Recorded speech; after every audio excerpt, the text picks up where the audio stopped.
Yes! Yes, Televipers! Do my bidding! Cut in on the Slaughterhouse frequency! From now on, Cobra Convergence belongs to me! Cobra Commander! Attention, people of the world! I am the Supreme Commander of Cobra. You may bow if you wish. First Cobra Convergence, and then the world! Cobra!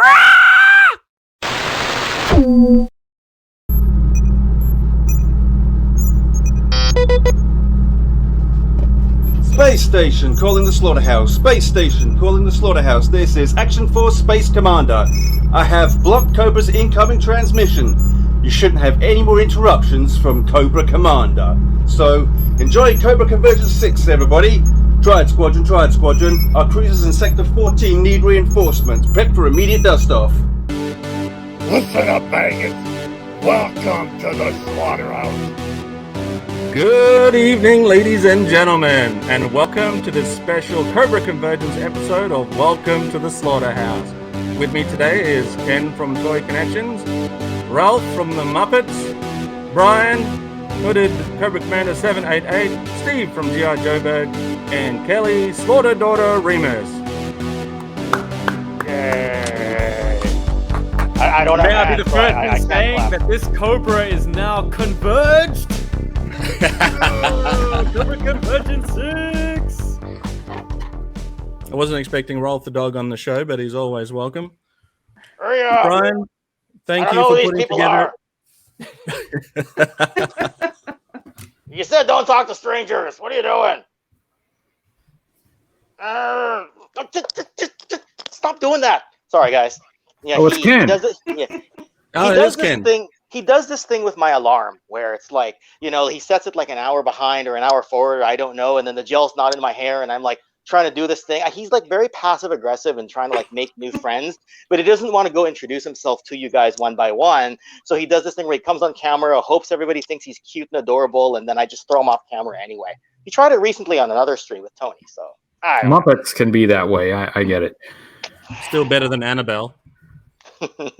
Anyway, Brian, thank you very much for inviting us to Cobra Convergence this year. Cobra Convergence 6. And thank you for being here. I am the hooded Cobra Commander, but I forgot my hood, so there goes my secret identity. Slight faux pas there, but thanks for being here. Thanks for being part of this one step further toward world domination. So together, we will get there. We will enslave the world. I will have the world in the palm of my hand. So thanks, everyone. You all, of course, will be executed after the revolution. But in the meantime, thanks for being here.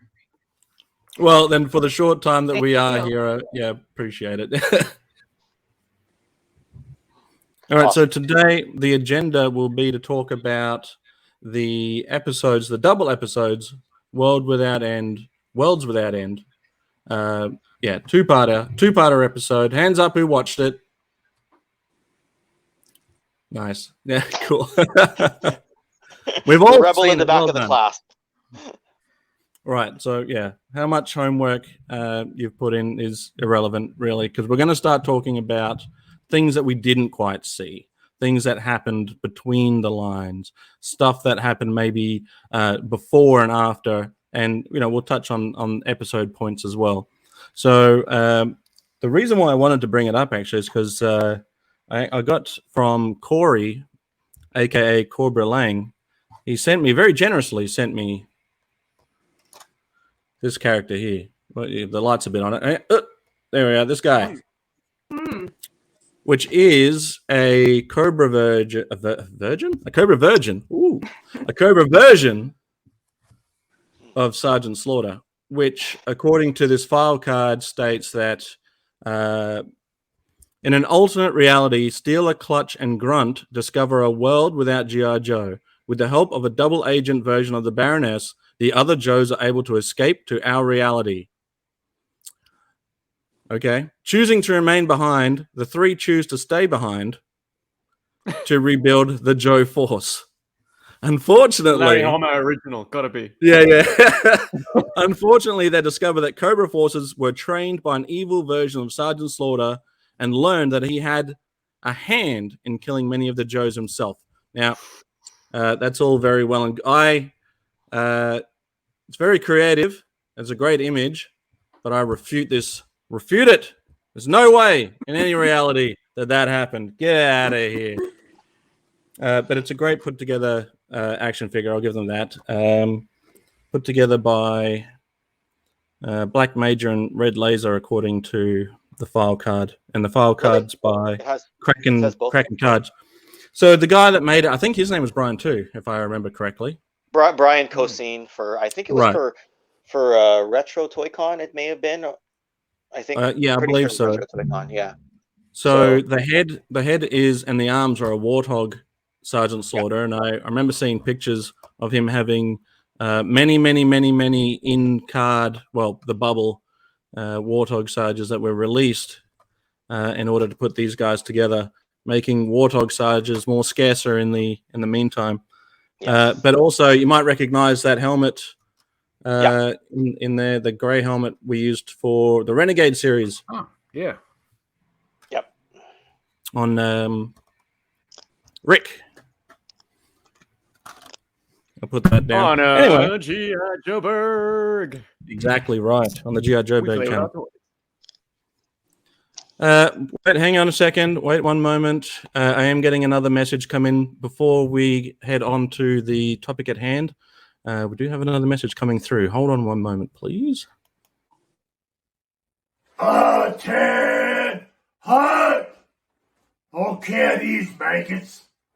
This is Sgt Slaughter, and I've been informed that there's some kind of Cobra Convergence happening here at the Slaughterhouse, and I, Sgt Slaughter, have come to put a stop to it. I've re-enlisted with the Joe team. Hey, Sarge. What? Fan event. What? Fan event. Fan event. Fan event. Fan event. Oh, fan event. Well, why did you say so in the first place? The Cobra Convergence is a GI Joe fan event. Well, I'll allow that. So carry on. But you, Hooded Cobra Commander 788, I, Sgt Slaughter, am keeping an eye on you.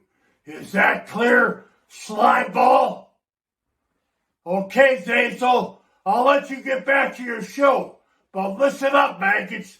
Don't forget to check out the Slaughter Daughter official channel, where Kelly, my badass bitch daughter, and I, Sgt Slaughter, hang out and talk about all kinds of behind-the-scenes stories and many never-heard-before life experiences. Any questions? Good. Then make sure you watch and don't make me or Slaughter Daughter have to come looking for you. And that's in order. Until then, as you were, enjoy the show and don't forget to slaughterize it. Now always remember to keep your chins up, your chests out, and never, and I, Sgt Slaughter, mean never, ever let your enemy or Cobra eat your breakfast. Yo, Joe!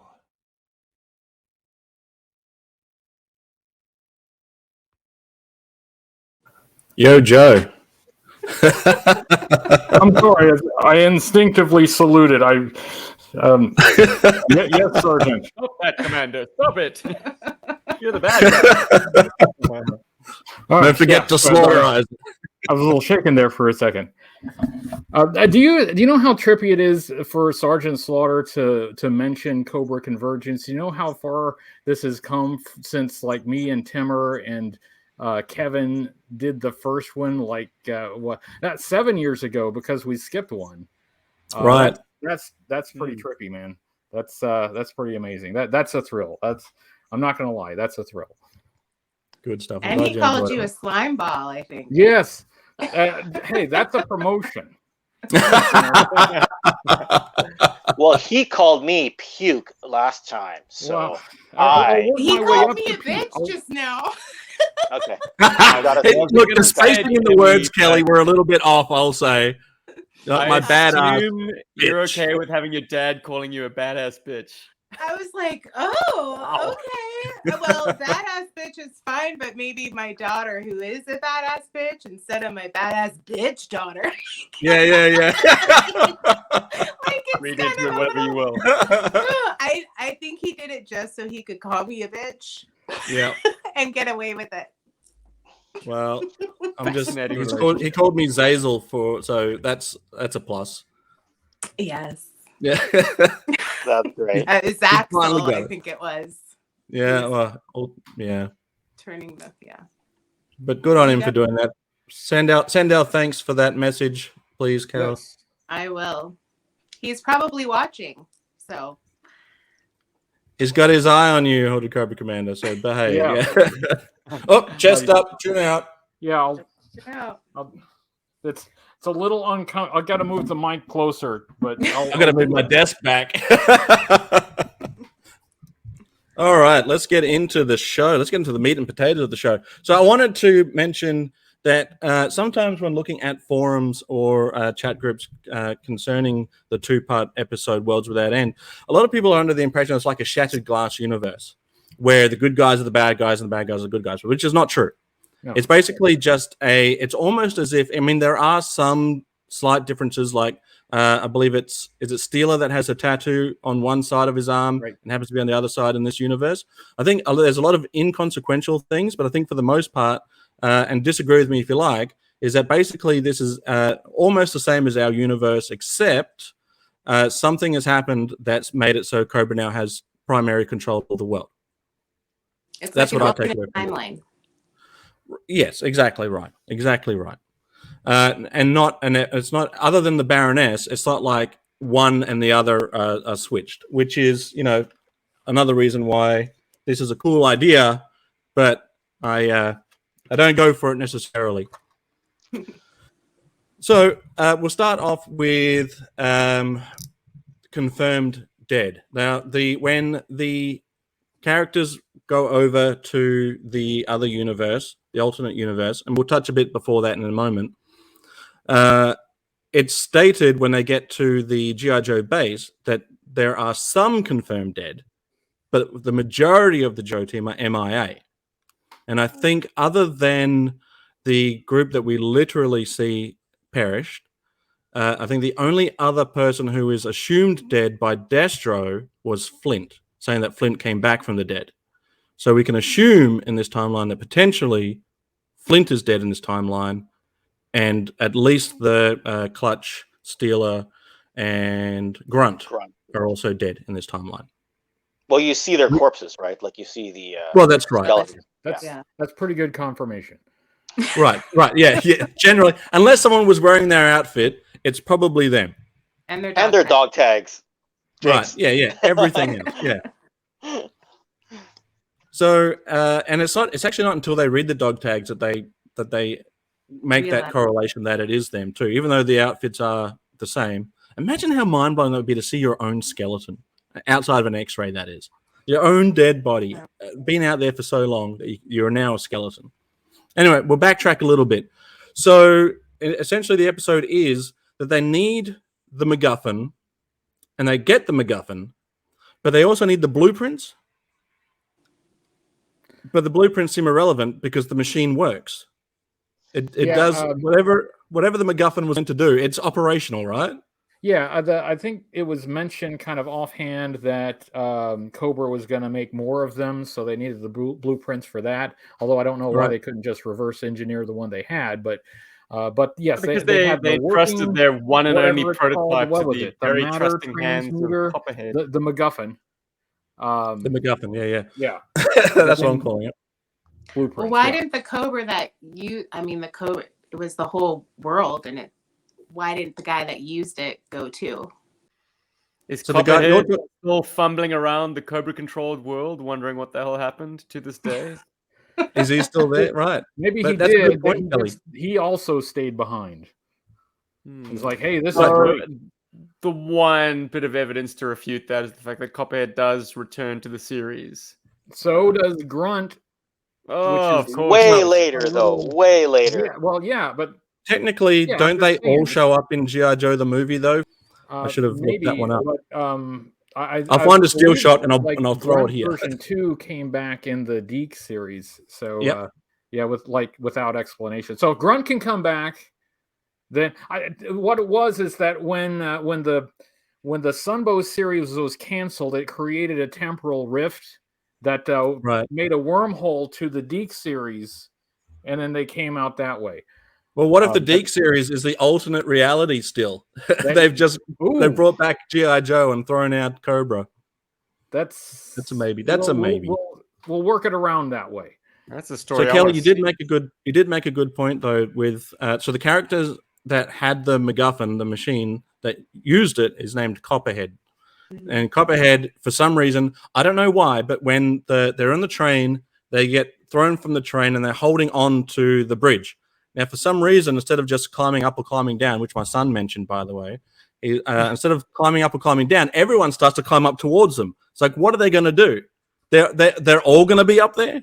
It's just like, just let them climb down. And then not only do they all start climbing up, but Copperhead starts climbing up after them. And what is Copperhead going to do with, like, how many Joes is it at that point? Like 5 or 6?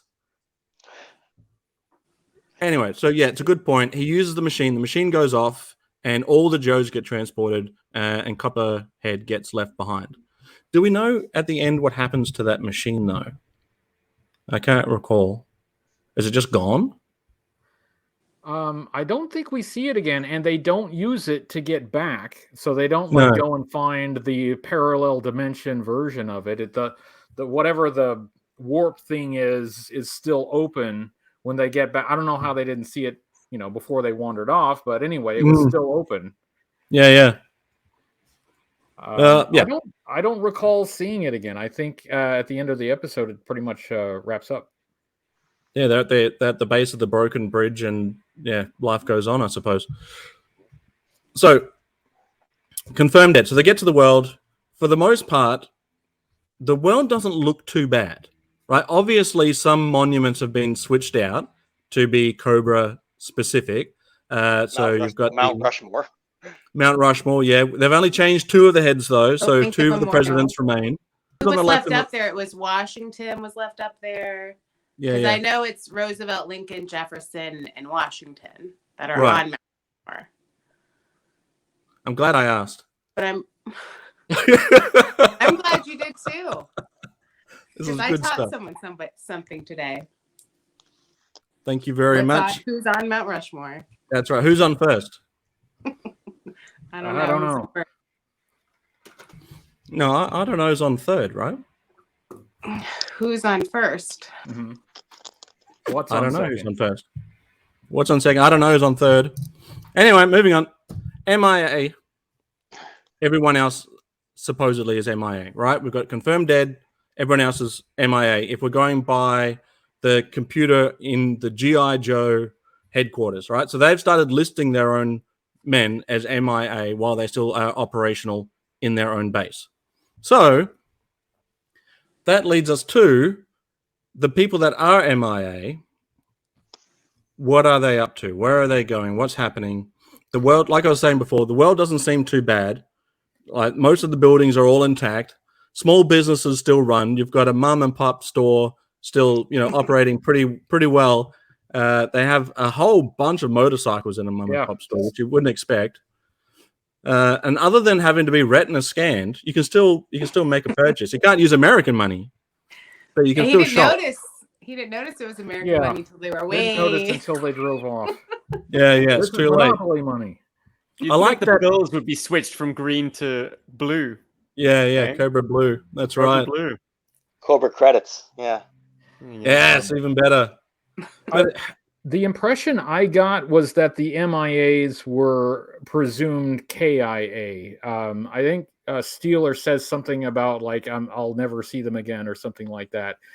So maybe they're out there somewhere forming a small resistance against Cobra. We never see it or hear of it, but I think they're at least implying that wherever they are, they're not coming back. Right. So I mean, I know, and I don't know the exact wording, but I know that they do specify that there are at least a few confirmed dead, and as a whole, GI Joe is MIA. Yeah. So I think it's then later on we come to find that the confirmed killed are in that pit, and then potentially Flint, who is identified by Destro as coming back from the dead. So I'm willing to accept that maybe anyone else, even if they, even Flint might still be alive technically.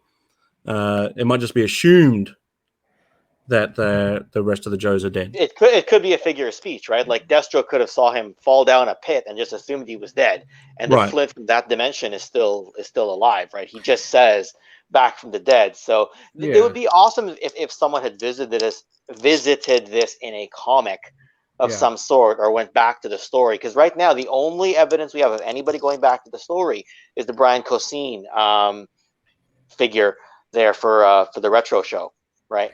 Right. The Sgt Slaughter figure. So I think maybe we can assume that Lady J and her team were not dead, because I don't think Cobra Commander was especially surprised to see them when they got captured.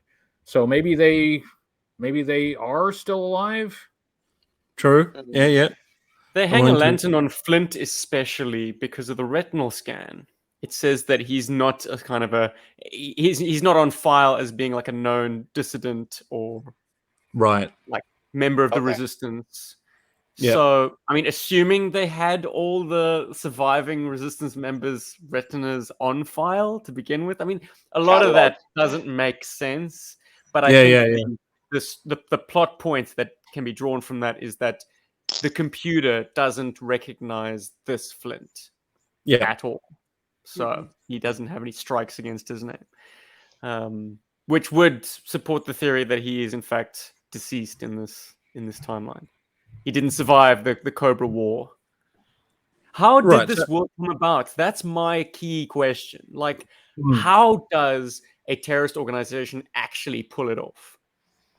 They never quite did it in the cartoon series, and we never get to see it in Worlds Without End. But they did it. They managed to take over the world. The world is a very big and very messy place. To have one ruling body over everything is mind-blowing to me. I've got a theory. I do have also a theory, but you go ahead. Huh? Me? Oh, okay. I was going to say, if I start going, I might go for a while, but I think this one actually makes sense. I don't have to talk myself into it. Your microphone's hitting your zipper again. Okay. All right. So take it off. Yeah. All right. Don't worry. We'll cut you off if you run too long. All right. So depending on the continuity you follow, right? Destro tends to have some political pull because he sells armaments to various nations, right? Right. I mean, I'm trying to look at what I know from Destro in the comics and the particular comic continuities I've read. It's entirely possible he could orchestrate wars between two big nations, turns it into a big world war. Everyone kind of destroys each other. Cobra builds itself up in the background, does favors for the government, slowly has to take over in some like global martial law thing. Now, the problem with this, though, is that takes years and years. Yeah. Right? Like, that's not going to be something that, I mean, like, they'd have to be visibly older. Like, they'd have to be, like, close to a decade. Maybe I'm not sure, but I would assume something like that could take close to a decade, right? You're trying to basically decimate the world, and then you rise up from the ashes in this sort of government, like, not so much perceived as a terrorist government organization now, but you're kind of running the show because the world can't run itself. That's kind of how I look at it. And that's why Destro's so important. Yeah, I'm with you. And the amount of time that Cobra has apparently been in control is a little bit of a problem, because it would have taken years to get to this point. But the GI Joe headquarters has been abandoned for years. There are team members that have only been on the team for a short time, and they are missing from before apparently Cobra took over. So some things had to have happened way differently than it did in the timeline that we know. My first thought was, well, maybe with the mass device, Cobra won, right? Yep. In the first miniseries in 1983. But this seems to have been going along a lot longer than for a couple years. This was what, a 1985 episode thereabouts. Well, yeah. So that's a tough one to kind of get around. And your point there is that takes time, and I don't know how that works. I don't know how that fits in. So there's more here than just just Cobra on one of these missions these adventures that we've seen. Cobra wins rather than loses. Something must have happened way back. But also, like, GI Joe must have been more advanced by that time to have these team members already on the team by then. These vehicles and this equipment already with the team by that time. So there's a huge alternate history there in order for this timeline to be the way that it is. Well, they make callback to the Weather Dominator, so we do know that Destro has continued to build these machines or experiment with stuff like that. So the mass device is a good callback in that could have been a strong indication of how things change. But if we subtract the necessity for time and we just go by what could have initiated it, then the mass device is a good reasoning for it. Or any of the previous cartoons that, it's a world changing, dominating scheme. Any of those things, if they had gone right, probably would have put them in a control of power too. Yeah, I mean, maybe this is how Cobra won. They're just this much more competent. Right? Yeah, just a little bit more. I mean, they capture the Joes on more than one occasion in these two episodes. It's like, wow, they know what they're doing. That's impressive. This Cobra is way better than our Cobra. Cobra we wanted. But I will make a note though. While you were talking, both Brian and Zazel on this one, maybe it isn't 1985 that they jumped to. Maybe they jumped through into this alternate dimension and it's 1995. But I'm also looking for evidence that some of these guys are older in appearance than they otherwise would be. Right? I'm not sure. Right? So the decade goes by. They did make a point though of picking up the newspaper and saying, "Hey, it's the same date." It's November 5th, 1955, when Doc Brown invented time travel. Okay. You've just named it, Brian. This is my theory, I guess. Was any of the Sunbow cartoons concerned with time travel? Yeah, there was. They went back to ancient Greece with the Golden Fleece episode. Yeah. Okay, so imagine Cobra somehow harnessed that power to then tip the balance of the world, say, during the World Wars.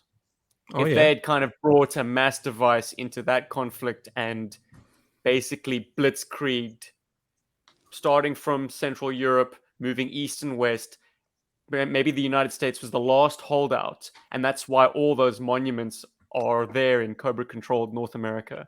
Because it's like, we want to really plant our flag here. Because it is established that the United Nations is controlled by Cobra, but that would be in New York. Well, okay. Anyways, besides the point. So my theory is along the lines of it does involve time travel, and that Cobra has been installed as the de facto ruler of the world from the late 40s already. Then you need a changeover in leadership then, right? Because Cobra Commander would be 80 years old by this point, right? So you need a changeover. But Cobra Commander is just a mask. It's just an appearance. It's a mantle. But you would still have that world's. You would still have that world's Cobra Commander anyway, right? You would essentially have two Cobra Commanders if there's time travel involved, depending on whether or not they obliterated themselves by changing the past, or not. Then you got the whole paradox thing. Paradox. Well, or it is just one Cobra Commander, and he's got the what was it? The gray hairs and growing pains device that Right. steals someone's youth. Wasn't that how that worked? Oh, yeah. Hey man, There's a device for anything. Exactly. But full disclosure, like the cartoons aren't my shtick when it comes to GI Joe, so I'm just gonna be pulling at things that I like very vaguely recall. But yeah, there was an episode. I'm with Steve on that, so I'm doing the best I can here. Yeah. Good No, luck that's to all us good. So I'll assume that other than if it's time travel, that makes sense. It's happened before. It's quite possible that something has happened that's, it could even be irrelevant to whatever has come before it. It could be something that happened much later that's created some sort of time jump, like the Golden Fleece episode, for instance. And that's maybe not as far back as, too far back into the past, enough to change like everything, but enough to at least put themselves in a position of power earlier than we imagine the Sunbow era cartoons began. That's a good theory, though, Steve. I like it. I've just put it together why the Golden Fleece came to mind, Zazel. Of course it did. Sarge is revered as Hercules. Yeah, that was a great Sgt Slaughter episode. Yeah, yes, that's right. That was. The Legend of Hercules in that episode. Yes, it's the whole episode's very good, but any episode that has Sarge in it is an instant classic for me. So the golden episode, the Golden Fleece, that'll be for another day. But it's a good one. So if we can, like I was saying before, I mean, we've got newspapers, so obviously print still is in effect. You've got businesses like garbage trucks still going around picking up garbage. So it's not like they've lost total control and it's complete anarchy. It's just rebranded, right? It's Cobra rebranding. What the police stations look like? If anything, they are. There's less than anarchy. Like the Cobra run world is a pretty tight ship. Yeah. It's mentioned they have like a slave labor camp on the National Mall in Washington. So exactly, they've got like Soylent Green lines. So yeah, and yeah, probably in that universe, Soylent Green is still people. Speaking of I spoiled that. I'm sorry, somebody hasn't seen that movie. I'm sure that's spoiler alert. I think Soylent Green is a film that is spoiled for everyone. Like more people know the spoiler than have ever seen the film. That probably I've true. never seen the film. Yeah, it's just infamous. I've never seen it. It's a twist that you know without even knowing the movie. So the monument actually has a hooded Cobra Commander sitting in position, but then when it blows up and heads towards the screen, it's actually the helmeted, chrome-faced Cobra Commander. So a bit of an animation error there. So we'll just assume that the world's going on fairly normally. A lot of jobs are still happening. You got businesses running as normal. The jails are either, there's less anarchy in the police station because there's less crime, or there's just less people being brought in because they don't care too much about the crime. Or those cops, given who they are, just kill everyone. Yeah, it's the dreadnoughts. Right. They just don't. They don't even need handcuffs. They just don't bring them in. Yeah, take no, except for that's what I was thinking. There's still just 3 of them though.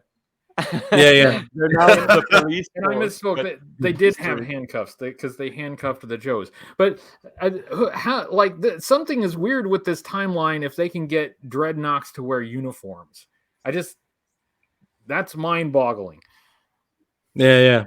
I think at one point Zartan just completely gets rid of that and goes back to his regular, inexplicably, swamp clothing. Look, it's a pretty spelt cop outfit, if I do say so myself.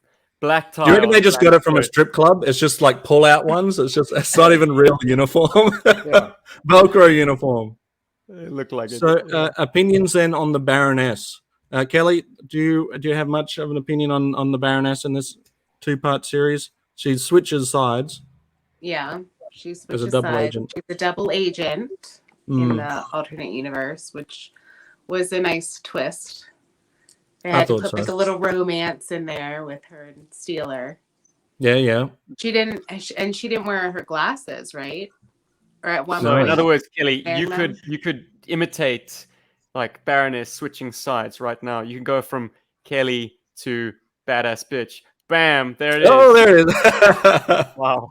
It's the Clark Kent effect. Yeah. I've actually You heard a have few times. bit of a Baroness thing going on, if I do say so myself. Forgive me if I'm not the first person to make that remark. You're the first to make it on Um, here, but Thanks. I've seen it written down a few times. I think someone mentioned it on your channel, Kelly. Is that right? Yes. In the chat? Yeah. Yeah. Yeah, I sort of implied that it was going to be obvious that Baroness would be the badass bitch figure for the Slaughterhouse Wrestling Championship, but I never actually said it the way Steve said it. I just was like, I think I know whose figure they're going to use for the badass bitch. That's about it. Yeah, Slaughtered on. That's it. Because by a process of elimination, it's kind of obvious, right? So, yeah. I'll just have to put some bigger biceps on the Baroness, though, for Kelly. Yeah. I don't know why I did that. I've got nothing to show. Yeah. I've been working out hard too. I've been training. Yeah. Oh, I hope you can tell. I'm exhausted. I'm Oh, yeah. You've got the Spartan training. Spartan training. Yes, I'm training Yeah, for I a don't- 10K. 10K. And No 25 thanks. obstacles. So I love it. I don't know how you do it. I trained today and it was endurance day. And it's just basically 2 hours of running. And then you run for a little while and then you stop and do something like burpees or something lunges or something fun. And then you get back on the treadmill and increase your incline and run. So fun. Yeah. No thanks. No. I was See you down the pub, Right. says my boy. Yeah. Well, Steve and I used to walk up and down the mountain in what's the hill called? Castle Hill. It's 30 feet too short to be a mountain. It's a hill. Right. Yeah. We're here. Right. So we would go poor up and down the mountain hill. Say again.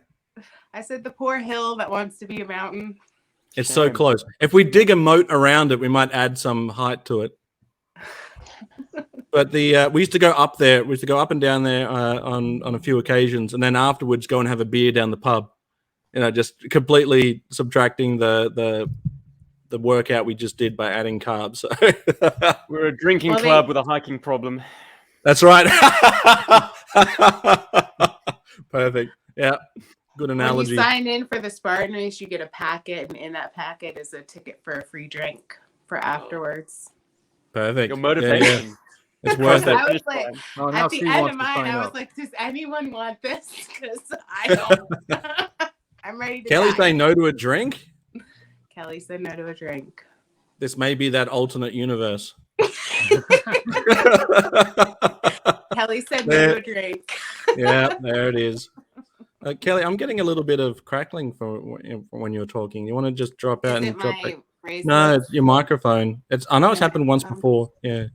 If you leave and come back, so we can talk about you. Again? Oh, okay. No Yeah, problem. yeah, You know when I'm going to come back, so you better say nice things. yeah. I gotta try this Clark Kent Superman thing, but that doesn't work very well. Is that? Yeah, I don't know. You gotta can't put pull it your off. hair the other way. Okay, sure, but StreamYard has it backwards, so it's like my You gotta- hair is you gotta- is parted the other way. What you do is you you have know. to put them on upside down, and Ooh. that's what confuses people. Does this change my Golden appearance? style. Ever so slightly. Ever so slightly. What? Who's that? Where did our host go? Now you just gotta start shrieking like Cobra Commander. Now we've got hooded Cobra Commander and helmeted Cobra Commander. Is that better? She's back. Oh, I won't Badass explain that. bitch Back. Yeah. Oh, that is better. Oh, okay. Can you hear me? Yeah, it's scary. Huh? Yeah, I can hear you. Okay. Say hello. Hello, hello. All right, we're back. Hello. I'm back. The badass bitch is back. You're back. All right, so we'll move. She came back with an attitude. It's just a gimmick. It's just for this angle. We'll move past it on the next cycle. Sorry, I'm now making wrestling references, and I realize not everyone here is like obsessed with wrestling 24/7 like I am. So we'll just move That's past that. right. Yeah. So we're going to touch on the Baroness. So what do we think the event that made her switch sides was, or was she always in this universe a double agent? Because She falls in love with Steeler, and that makes her switch sides. In the Cola Wars, Pepsi won. There you go. If it's either Destro or Steeler in this universe, those are your options, Baroness. And she decided Steeler was the guy. Out of all the guys, Steeler is the guy. I was curious, does that mean that there was never a connection between the Baroness and Destro, or does that mean that there was, and maybe that was her in with Cobra, but she diverged at some point and switched sides? I don't know. Well, I seem to think for my own headcanon is that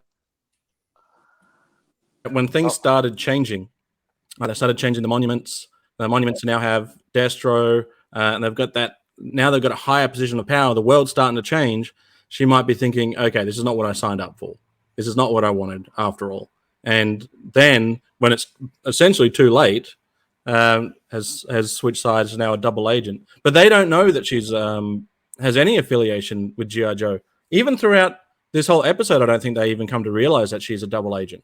I think it ends with them still thinking that Baroness is a double agent. So, but whether or not Baroness is truly a double agent, though, she could be a triple agent, trying to lure in all the other GI Joe and bring them back for extermination. I don't know. That's just a theory. I see. Double agent. Okay, I see. Working her Double relationship agent. with Steeler. Right. Wow. Any pushback on that theory? Trifling. I can't buy into the theory only because of it being a kid's cartoon and it had to be a bit simpler at the time. Like even just flipping from good guys are now bad guys and whatnot, and a double agent, it gets to be a bit much for a kid's cartoon if you go even deeper than that. Having said that, the fact that this was already pushing the boundaries is what made me remember it. Right, like I remember it really hit me in the chops because I watched it right before going to school one time. I remember just sitting there in class thinking about it all day because it was so different, it was so dark, and it was so deep in storyline. So, but to go even deeper than that, it might have messed me up worse than Optimus Prime's death. Right, so I don't know. Right. Not only is apparently Baroness a double agent, there's apparently a faction of Cobra that's ready to fight. At the end of it, they have the Baroness labels it the Cobra Civil War. So yes. They've got this whole underground thing going. This is where I think the episode would have benefited if it had come out like a year later, because there were more factions of Cobra, and you could have seen like maybe the Crimson Guard would be on this side and the Vipers would be on this side, but they didn't have those in 1985. So it's like blue shirts and other blue shirts. That's right. Yes. So the Cobra Civil War was Destro's side against Cobra's side, Cobra Commander, and orchestrated by the Baroness to make them both feel like they were after each other. Just a brilliant move on behalf of the Baroness. But I think either way that Civil War goes, I mean, it doesn't really infighting doesn't really fix their issue though. It doesn't really create any peace. It just creates it probably creates more problems in the short term than it does in the long run. I mean, if you had a faction that was capable of fighting, then you could take advantage of the two sides, weakening each other. Whichever side wins is going to be weakened after fighting the other. So a fresh third faction could swoop in and take over, but they don't seem to have that. The Joes. Baroness has her own group of. I was gonna say she has her own loyalists, and then you can merge that. She has her own loyalists. I think that's kind of why the few Joes needed to stay, because I think they needed that. Yeah. Mm-hmm. And they could always go back and recruit some of the Joes that are MIA but not KIA, and it allows them more freedom to do that if Cobra is weaker and has less resources. Right. So yeah. So I think it's safe to assume I think it's safe to assume at this point, though, that there's no need for them to create Serpentor, because Cobra Commander's essentially done what if you're going by the lore of GI Joe the movie, Serpentor was created because Cobra Commander wasn't able to take over the world. He's now effectively taking over the world. So, with that in mind, does that then mean that by the time Cobra-La come out of the Himalayas and send off their spores into the atmosphere, well, they still need a machine to do it. That's why they needed the BET. But if the BET isn't created, can they send the spores off into space? And if they can't, Hazel, you've jumped like 17 plot points to get to like this end one. Like, whoa, bro. Not necessarily. They may not even think they need to send up the spores. They come out, they look around, they see, hey, we've taken over everything. We're like, hey, this is great. Fine. Well done, guys. Right. It's a successful mission for Cobra Commander, essentially. Yeah. Does Cobra-La not want to inherit the Earth, though? They're in the Himalayas because they're hiding from humanity. Yeah, they want to rid the world. That's your other faction.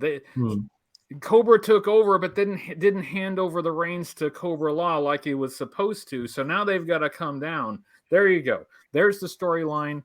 That's GI Joe 3. Paramount Studios, give me a call. I'm really like that. So Destro is not only fighting for control of Cobra, but he's waging war to preserve humanity. That could be the tipping point for Destro. Then he cedes power to Globulus, and the world is mutated. No. Cobra Commander holds on to it. Of course he does. Either way, it's going to be Cobra versus Cobra-La. You guys are all talking about Cobra-La, and because sorry, some of you guys know I'm not a fan of Cobra-La. So this to me is this alternate universe is a reason not to have Cobra-La. There's no one overlording over Cobra Commander, so he can take over the world. Cobra-La is not part of this thing. Everybody knows I'm a big Cobra-La lover, but despite that. I think that Cobra-La now has no reason to come down from the Himalayas. They just live under their ice dome. That's what I'm going with. I'm going with they don't exist in this universe. That's even better. Yeah, it's a good thing I decided not to do a anti-Cobra-La piece as part of Cobra Convergence, because I just found out that Brian was a big Cobra-La fan. I thought he just kind of accepted there because I pivoted. I believe that was sarcasm, Ken. I'm trying to reform my reputation here. Yeah, okay. I couldn't actually tell if you were being sarcastic or not. So okay. Yeah, okay. Nobody can. My sarcasm is too on point. Yeah, well, that's the thing. I was like, I don't think anyone's really a big fan of Cobra-La. You would be surprised. You would be surprised. Like, I did a couple videos about Cobra-La, and was not glowing reviews of them. And you'd be surprised how many people come out and like, hey, it's my favorite thing. Lots of people, more than you would think. On Facebook, I did say something kind of negative towards Cobra-La, and one of the comments was, boy, you're tripping. Cobra-La was the best. And I almost replied, and I was like, you think Cobra-La's the best, and I'm on a drug trip? Now, okay. People can like whatever they want, and it's it's all a matter of taste, and it doesn't matter. But I will point out that Buzz Dixon, who wrote Cobra-La and the movie, was also not a huge fan of it. Not that it matters. Not that that matters, but he also wasn't the biggest fan. Well, the only reason why I like Cobra-La, and I'm not against Cobra-La, but there is a sweet wrestling moment between Sgt Slaughter and Nemesis Enforcer. Okay, that is true. And I will never think badly on any added wrestling moments in GI Joe. I don't think Sarge got enough of them. So Sgt Slaughter did what we all wanted to do to Nemesis Enforcer. But you know what? You can replace that wrestling moment with somebody like Road Pig or somebody like that. Just imagine, without going too deep into the wrestling thing, but like someone like Brock Lesnar would play the best Road Pig ever. So having Sarge going against Brock Lesnar, especially both guys in their prime, that would be to me, even cooler than watching Nemesis Enforcer go against Sarge. But I understand the Nemesis Enforcer fight is iconic in our minds. It's kind of immortalized there. But I think the Nemesis Enforcer part is replaceable. That's what I'm trying to say. Oh, I'm just saying for the sake of the movie, I don't hate that portion of it. Yeah, and any of the Renegade stuff is badass. Okay. Yes, the Renegades are cool. Falcon has a nice redemption story. He's the hot rod of the film in some way, shape, or form. Yeah. So then, in this world, then, do we have any pictures for characters that we don't see?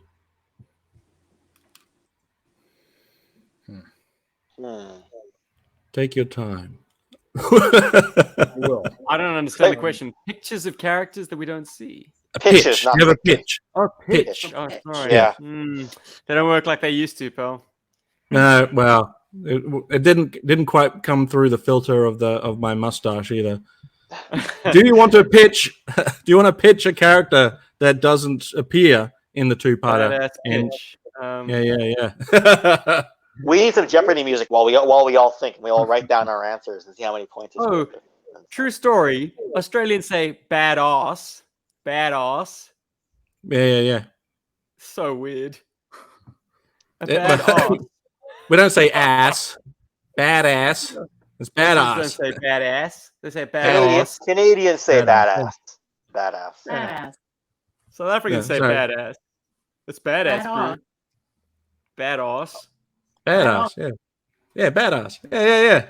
No, just me. So weird. So weird. Okay, I'll start with a pitch. Yeah, go for it. Too Please early. get us out of this.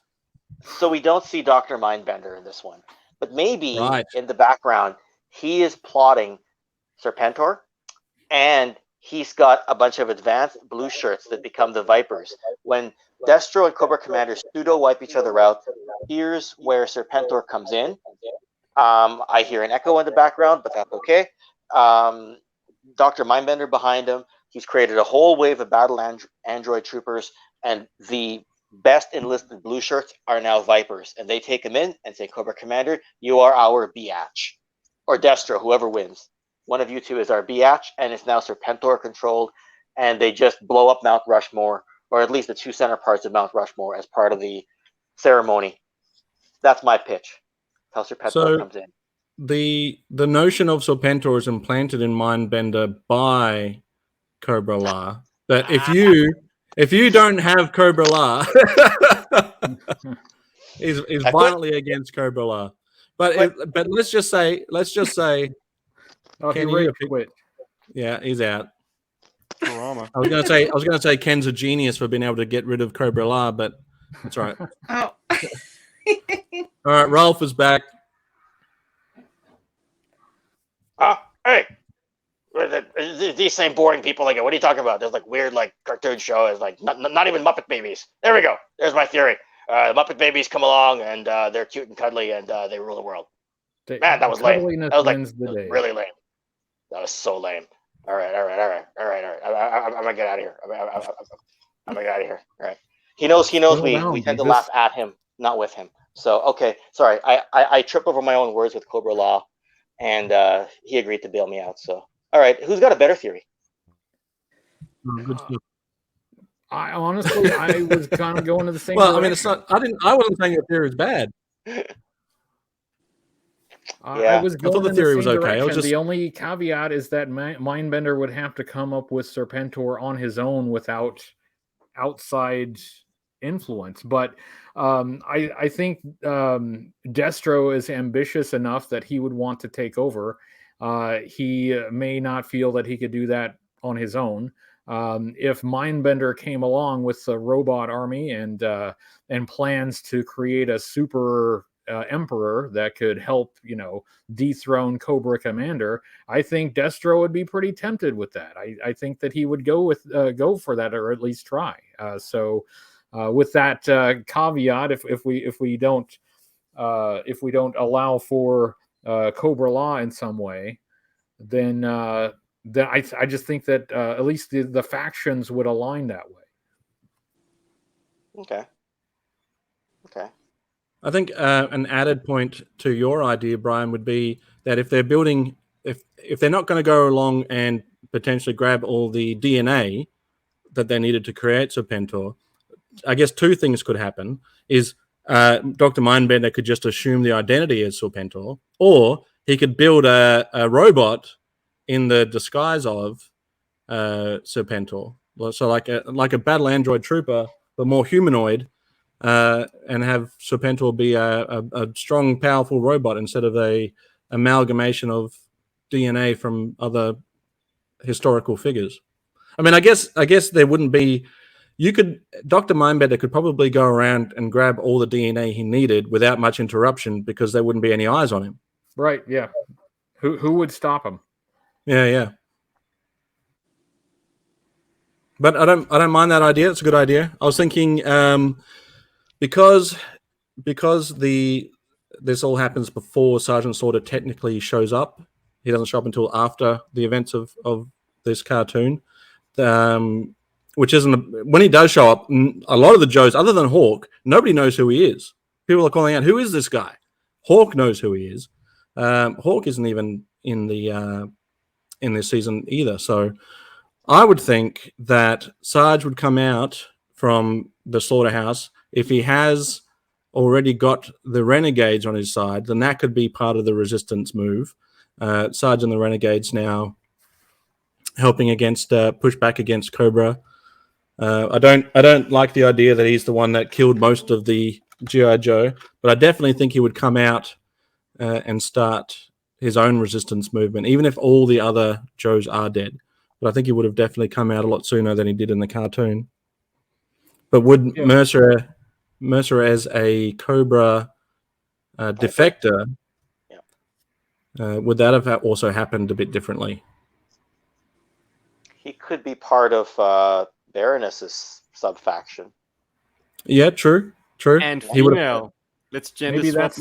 that's how the Baroness's faction gets connected with the Resistance. Maybe he's the liaison. True. That's good point.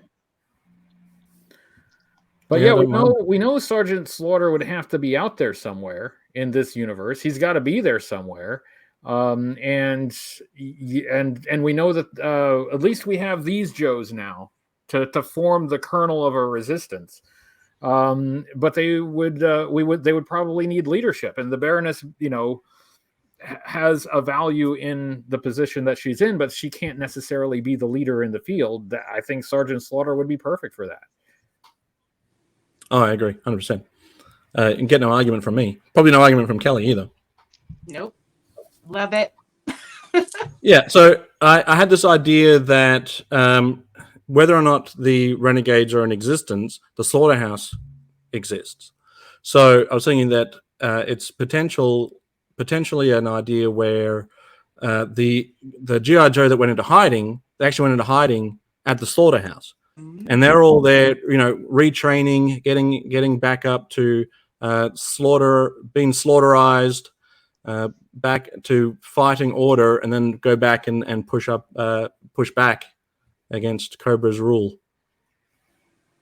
But yeah, that's my theory. But that was always going to be my theory, right? They'll also explain, why they didn't get involved. They're out like in the desert in the Southwest, whereas the Joes are in South Dakota because they're at the Mount Rushmore and Washington D.C. In the cartoon universe, the United States seems to be like about 50 square miles total. They cover a lot of distance really quickly. Teleport or something. Yeah, they have warp speed. But yeah, maybe that's why they couldn't get involved. They're way over here while all this action is happening over here. Yep. So anyone else want to pitch a character idea? Not a picture, but pitch. Anyone want to pitch a character idea? A badass character idea. Yeah, get it. Yeah, that's right. Can what about Clutch your favorite drive in this universe? Because he's the resident wheelman, and over the course of these 2 episodes, he's never the one behind the wheel. Like, does that strike anyone else as odd that they're driving the Ore Striker and it's Footloose doing the driving? I'm like, that's Clutch's thing, man. Let him drive. He did like what there was a clip from I think Revenge of Cobra where there are a bunch of vamps driving into attack against the Cobra base, and there's Clutch running alongside with his rifle, and he's like, "Hold on, you're supposed to be driving." Right. There are like the a animators dozen didn't get that vamps note. out there, and he's not driving any of them. He's running. I don't know. I don't get that. He also seemed to be the resident stand-in for Breaker because he was also like Right. operating the computers. Yeah. Also, not your shtick, dude. So how about Duke has been in hiding this whole time, and he comes back as some like absolutely like badass, like not the Duke you know, but he's got like I don't know, like tons of ammunition. He's got like And I don't know, like doesn't get roadblocks captured behind- immediately. and he doesn't get captured immediately. He's I don't know. That's what I'm thinking, right? Like he's not there as like the poster boy vanilla hero. He's there almost like a bit of an anti-hero, and that's what it takes to beat this Cobra. I don't know. I don't hate it. I don't hate it. I would think take your suggestion, Ken, and add another spin to it. And this kind of falls in line with my time travel theory that in order to beat a threat from like 1940s Europe brought into the now, they need to find a hero from the same time frame. So I'm thinking Sergeant Savage. Oh, okay. Oh, nice. I think Zazel saw this going another way. I did as well. I saw it as like Duke's been frozen in ice this whole time, and he's actually Captain America. I don't know why I thought you were going to go that. GI Joe had their own Captain America, and that would be That's right. Sergeant Savage. So you're going to start to get some confusion. Sergeant Savage, Sergeant Slaughter. It's like, have we run out of names here, guys? Sergeant Slammer. When they call it of Sergeant all the like Stalker. badass Sarges. Badass, yeah. Yeah, that's for you, says. I like bringing the generations of GI Joe together. Like I loved it when they brought Joe Colton back and actually gave him the name Joe Colton and not GI Joe. And for anyone who's looking for information on that, Brian's actually got a really great video on that talks about how the 1994 Colton figure has the beret from the 1966 look, but it's got mostly the action soldier look. Because I was very confused about that till I saw his video. But I'm just saying, I'm going a little off topic, but Sergeant Savage, Joe Colton, whatever, bring it all together into one shared universe. That's what I say. Hell, bring in Marissa Fairborn from the Transformers just because her last name is Fairborn and she's Flint and Lady J's daughter. That's another option. Part of the Resistance is the daughter of Flint. But that has to be in the future, though, because she's not an adult until the 2000s, right? It could be this time-hopping like recruitment of like the ultimate heroes from various eras of GI Joe, and grabbing them all and shoving them back into the Second World War to put down the sort of the start of the Cobra cult. As many people as you can fit in that phone booth that Rufus. Yeah, that would be one excellent adventure. Yes. So the who were we talking about before that? I lost my train of thought. All right, we're talking about Duke, Marissa Fairborn. I just wanted on the record, gentlemen, that I am the Cobra-La apologist and lady. Sorry, that I am the Cobra-La apologist here. Speak up, sir. I held my tongue because this isn't that discussion. But if you want to take me on, I'm ready. To do with Cobra-La? Well, Ken, you're anti-Cobra-La, so have at it. Oh, we're doing this now. Oh, let's do it. You calling me bluff? Okay. I'm holding back. I'm right and you're wrong. Oh my God, this is like the worst opening argument in the entire world. Oh, jeez. I think it generally just divides along a generational thing. Either you were 14 when you saw it, or 10, or you were 4. I think if you were either side, you were 4. I was 5. Yeah, I was 5. So yes. 5. Okay, sorry. Well, geez, dude, you're advanced, man. Because I saw it around that age, and I was in awe of this horrific end to the main principal baddie of GI Joe. Like, that gripped me, and the grotesquerie of it held a lot of allure. That like kind of upped the ante a bit. I mean, if you're doing a feature-length animation film, just like Transformers introducing Unicron and the new threats with Galvatron, you guys spoke about this not too long ago. You couldn't watch 90 minutes of more G.I. Joe versus Cobra. A third faction had to kind of be something completely different. And so instead of a threat from space, they decided to have a threat from within. You know, an ancient and like creature civilization, insectoid and serpentine. Like it was freaky, Lovecraftian shit, man. So I mean, because I mean, Zazel may be sick of hearing about it, and he disagrees partially with me on this, but like because I've said it, I disagree wholeheartedly with you. Okay, there we go. Right, for me, it always came down to a few things. Right, number one, as I always say, is that Megatron got an upgrade to Galvatron, and then they gave Cobra Commander like a terrible end, and because of my mind not being able to match that up. In parody, I couldn't accept it, but you've added another element to it that always bugged me as well that I haven't said yet, is instead of Unicron, you get Globulus. And I'm just like, G.I. Joe got the shaft here. Like Galvatron and Unicron, Snake Cobra Commander, and Globulus. I'm like, I'm just writing out the latter out of my head canon and taking the G.I. Joe Resolute movie, and that's my G.I. Joe movie. Even though Dial Tone is a girl and not a guy in it, unless Dial Tone is an alias that can just be moved around between. The way I look at it anyway is that Transformers the movie is a great science fiction robot Star Trek, Star Wars type of adventure, where G.I. Joe the movie is like you've got the action, the adventure, but you've also got some horror elements. And that's where it diverts. It leans very heavy into some horror elements, especially if you're a child. Now, I've gone on record to say that I think that it's absolutely brilliant the way that they handled Cobra Commander. There is no other way that Cobra Commander could have gone down than effectively and essentially becoming literally a snake. But he doesn't just form into a snake. He doesn't just become a snake.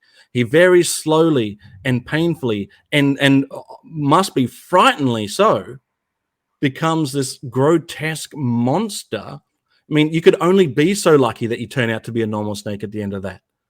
But the mutation that happens, the way it happens, the trial that precedes that, the absolute, I guess he's got. It's almost like the scene in Transformers the movie where the trial is irrelevant. You're going to be judged, and you're going to be judged as guilty, and the punishment is severe. For Cobra Commander, death would have been better. I mean, eventually it comes back to that, they retcon it and bring him back to being a human again. But to be slowly mutated painfully is just I can't look at that scene and not think that was brilliant. But that's just my 2 cents. And that's free. Horrendous, unnecessary, needs to be taken out of canon. I'm sorry. But you know what? The fact that you can disagree with it at least opens my mind up to another possibility, right? That run of 50 figures that Matthew LaCroix did of the half snake Cobra Commander.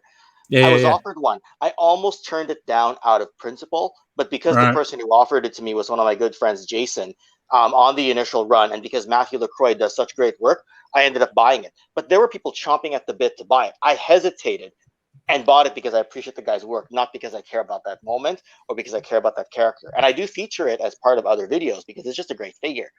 But storyline wise, I couldn't buy into it. It was cringe. I don't know. I couldn't. Organically, it just doesn't work for me. But you know what it is, right? It's the Transformers movie. I always forget bombed in 1986, so they needed to go a different direction with the GI Joe movie, right? For me, it was like the Transformers movie was excellent, so just double down and do the same, do something similar, follow a similar formula, and make the GI Joe movie great too. But I always forget that the initial Transformers movie was not received well by critics and audiences. It became good in our minds because of the rock music, what happened with Prime, and all that, right? So that's probably why the G.I. Joe movie turned out the way it did and had to be very different. I don't know. I always relate the two franchises for whatever reason. I can't disconnect them, right? So I'm getting my Cobra-La tattoo tomorrow. I'm getting I Was Once a Man right here. So I'm No. persuaded. I'm just kidding. Sarcasm. No. Sarcasm. Yeah. I've really accepted that a lot of GI Joe fans really like Cobra-La, and just doing reviews and being on YouTube as long as I have, it's kind of changed my perspective, and I really don't have any problem with people enjoying Cobra-La, thinking that it's great, loving the movie and all that. I'm glad they do. I mean, liking things is better than not liking things.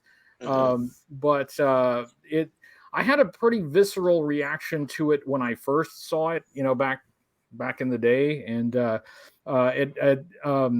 upon rewatching, it hasn't gotten better. But the reality is that is an important part of the franchise to a lot of people. So It is. That's just I don't think there's it's unfortunate that it's a controversy. It's unfortunate that people have to argue about it. It's really easy to pretend the whole thing never happened and enjoy lots of GI Joe without any reference to Cobra-La. That's super easy. I've been doing it for a long time. So you don't have to, you don't really have to throw, fire flaming arrows at anyone. But the reality is a lot of people really dig it. And I pointed out that there are lots of parts of the movie that I really liked. I didn't necessarily like the entire movie, but there are parts of the movie that I thought were excellent. The Sgt Slaughter parts of the movie, I think, really lifted the movie up. Itty bitty ditty bag. The opening scene, some of the intrigue within Cobra. There was a seed of a really good movie in there. There was right, and I appreciate people who disagree with me. In fact, this could be a whole episode on its own, right? And it would never get personal with me. I would never say somebody's silly because they like it. I want to hear why they like it. I enjoy these conversations, right? So, I'm not hating for the sake of hating. That's just my natural reaction to it. And Brian, you clearly feel largely the same way. Zazel feels different. This should be its own episode. Debating the movie. I'm sorry. I think I kind of got us off track. Let's get back to talking. About Worlds Without End, Part 2. Has anybody cosplayed that sexy Cobra girl? Anybody? Because no, not in public. No, I'm open. I've got to shave my legs first. So her outfit changes depending on the scene, whether or not she actually has the leggings or not. But the first initial moment you see her is just the back end, very tight, no leggings. Yeah, that's an often reused image that we need in action figure form. I'll take one. Custom, yeah. So is it just a feature of alternate dimensions, where the evil side is taken over, that the women just wear skimpier outfits? Is that Star Trek and GI Joe? If we went to all alternate dimensions where the bad guys have taken over, is that just what we will encounter? Well, isn't that the first thing that you would do as part of your everyone's going to wear what I want them to wear? Well, the first thing I would do is I would shave all this and grow a long goatee and then wear a ceremonial dagger. That's the first thing I would do. The second thing, though, I don't know.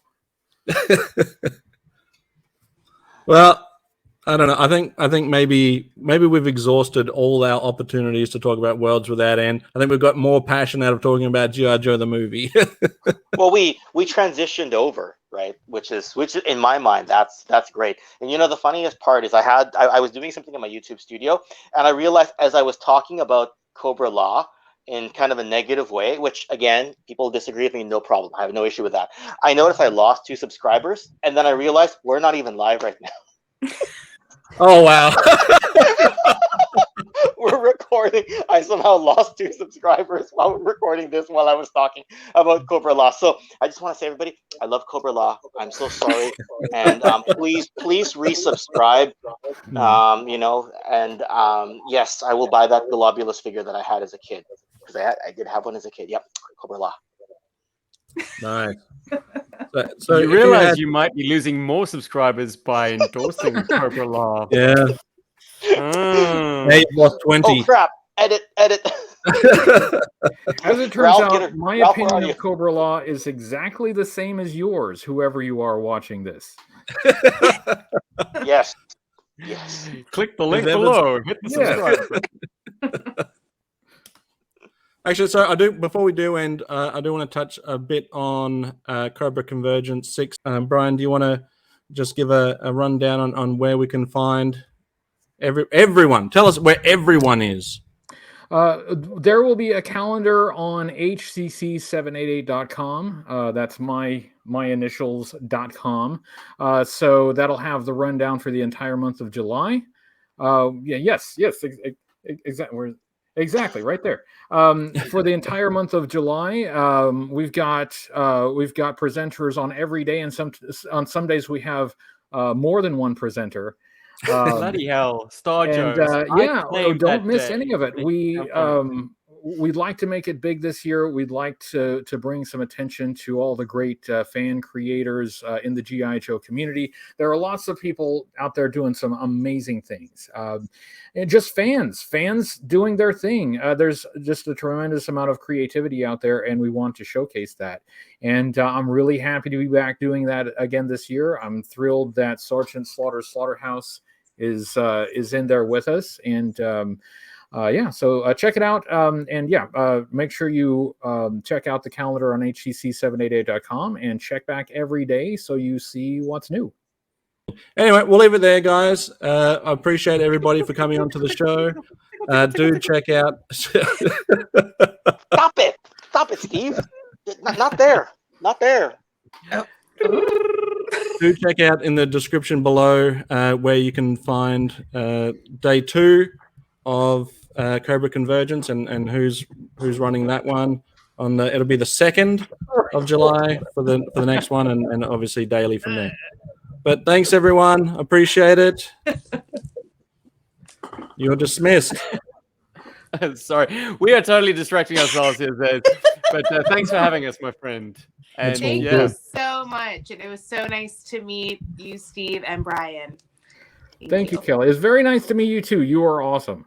Oh, thank you. I think so too. I'm just kidding. It's true. You should think so. It was nice to meet you, really. Cobra-La sucks. Really? Stop costing me subscribers. Alrighty, goodbye. Bye. If you enjoyed this video, don't forget to like and subscribe, hit that notification bell, and leave a comment down below.